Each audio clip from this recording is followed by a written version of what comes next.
Guys! Good day sa inyong lahat! Mag-share na naman tayo ng ating dagdag kita sa ating sari-sari store. Diba, nabanggit ko sa mga una kong vlog na yung aming Epson na binili na marami siya talagang pwedeng gawin. So, ito ang aking isi-share sa inyo ngayon. Ang aming gagawin ay gagawa kami ng mga stickers kasi gustong gusto to ng mga students na yan, yung mga ganitong stickers ang aming i-print ngayon. So ipapakita ko sa inyo kung paano namin to ginagawa. So malaking tulong talaga guys ang Epson kasi medyo marami-rami din kaming mga customers na mga students at mga dumadaan lang, mga nagpapa-xerox, nagpapa-laminate. Lalo na yung mga students kasi yung mga ID nila, yun, madalas nasisira. So, marami ang mga nagpapa-laminate. So, ito ang naka-ready na mga stickers na aming i-print. So, ipapakita ko sa inyo kung paano namin yan ginagawa. So, come on guys! Mag-print na kami dito ng mga stickers na yan. At ito ang aming ginagamit pala sa pag-print ng stickers. Itong glossy photo stickers paper yan. Ito ang mura kaya ito ang aming ginagamit. So tingnan natin guys. Yan, mag-print na yan siya. Ito yung una naming nabili na Epson, yung L3210. Ito yung gamit namin ngayon. Ito namang isa ay Epson L14150. So, dito tayo ngayon mag-print ng mga stickers.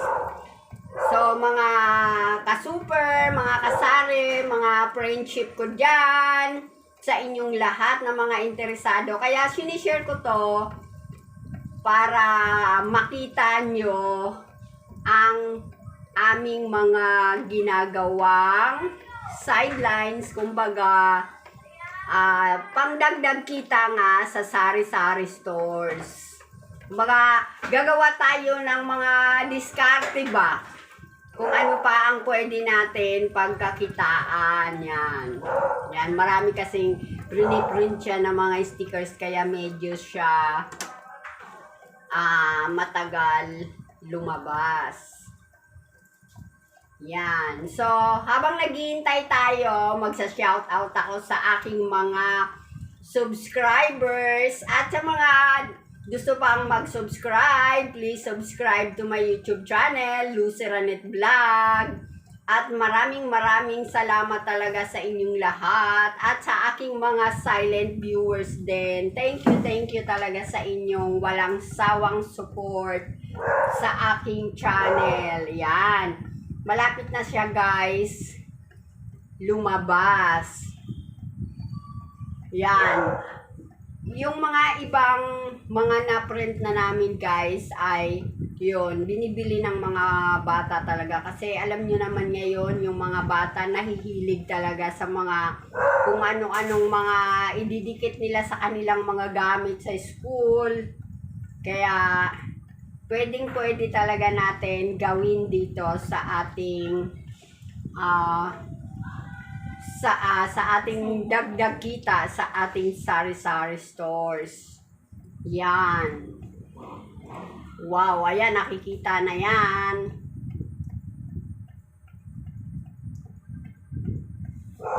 Oh, yung aking mga ka-super din dyan na may interesado rin, subukin yung ganitong sidelines. pangdagdag kita. Lalo na kung malapit kayo sa mga schools, maganda talaga guys. Kasi yung mga students, kung ano-anong mga hinahanap nila, yon mga nagtatanong, ate, mayroon ba kayong mga stickers? Yon, kaya yan, naisipan namin mag-print ng ganito. So, sinishare ko sa inyo para malay nyo, maingganyo rin kayo. Yan. At saka, yung mga price na yan, depende na rin kung magkano nyo prepresyohan yung mga ganitong stickers, di ba? At ipapakita ko rin sa inyo kung paano namin yan kinakat. Yung mga stickers na yan. Yan, medyo magalaw mga guys, yung aking kamay kasi hindi ko pala na ready yung aking cellphone. Yan.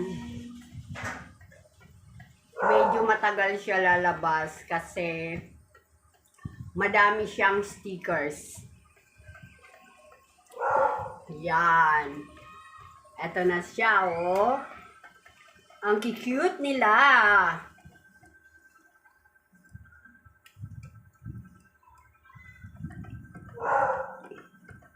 Yan. Pati yung aming dog na si Aya ay ang ingay-ingay. Wow, ayan na. Tapos, okay na. Yan. Ano na? Yan.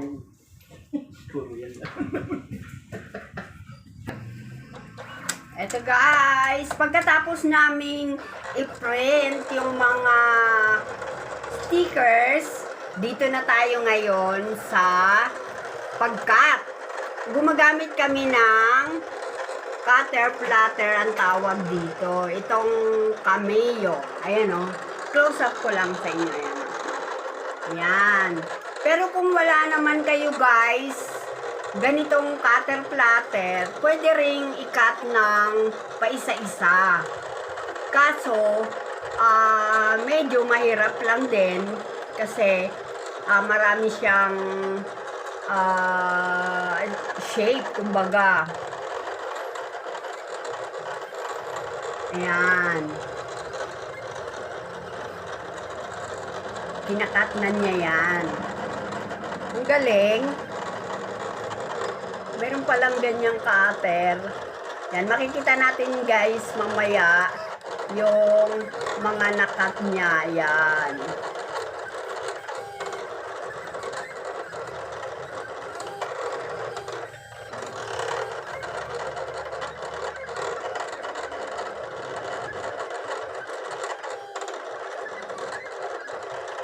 Wow! Oh, balik-balik siya. Yan. Alam nyo guys, kung hindi ka marunong sa ganyan din, mangangapa ka talaga kasi marami palang ano nito. Yan.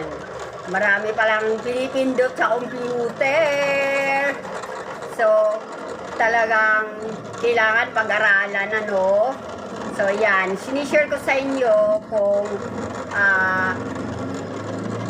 paano namin ginagawa ang aming mga stickers.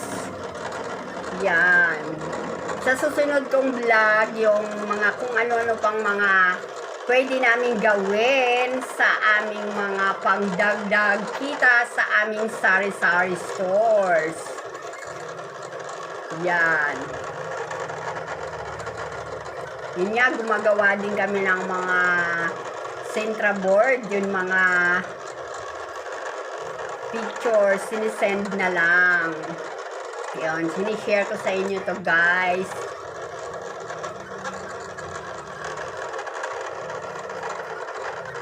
Para makita nyo.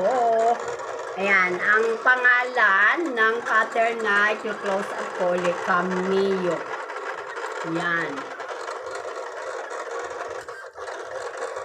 Matagal din pala guys, oh, yung pagkakat niya, oh. Yan.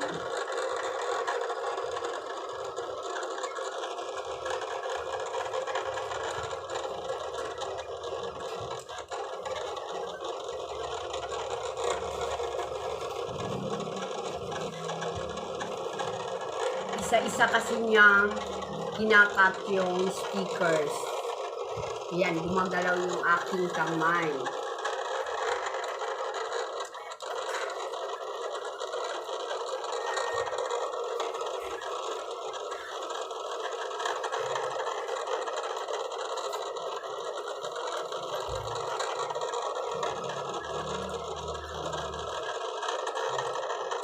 Ang cute pala nitong cutter na to, oh.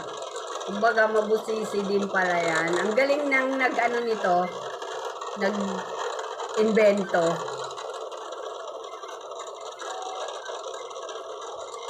Kasi ang liliit niyan, kinakat niya talaga ng ano, ano, isa-isa niya inaano.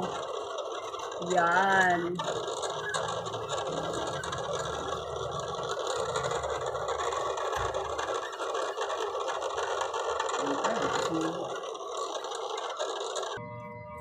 Ayan, ito guys, tapos na mag-cut. Yun, matagal pala talaga guys mag-cut kasi binabalikan yung mga hindi pa nakakat ng maigi. Yan o. Yan. Ayan na guys o. Wow. Ang galing ng cutter. Ayan o. Yan. Sige nga, sample nga ng isa pa. Yung isa pa. Ayan o, sample. Yan, mabusisi pala guys yung pagkakat niya kasi ang daming mga korte ba, yung mga shape niya yon. Nasa sa inyo na guys kung sa inyong mga lugar, depende kung magkano nyo pre-presyohan. Sa amin, ano yan, dalawa, 5 pesos. So, yan guys, sinare ko sa inyo kung paano kami gumawa ng stickers. Maraming klaseng stickers guys, kaya kayang gawin dito sa aming Epson. So, thank you ulit for always supporting and watching my vlog. Sana nagustuhan nyo.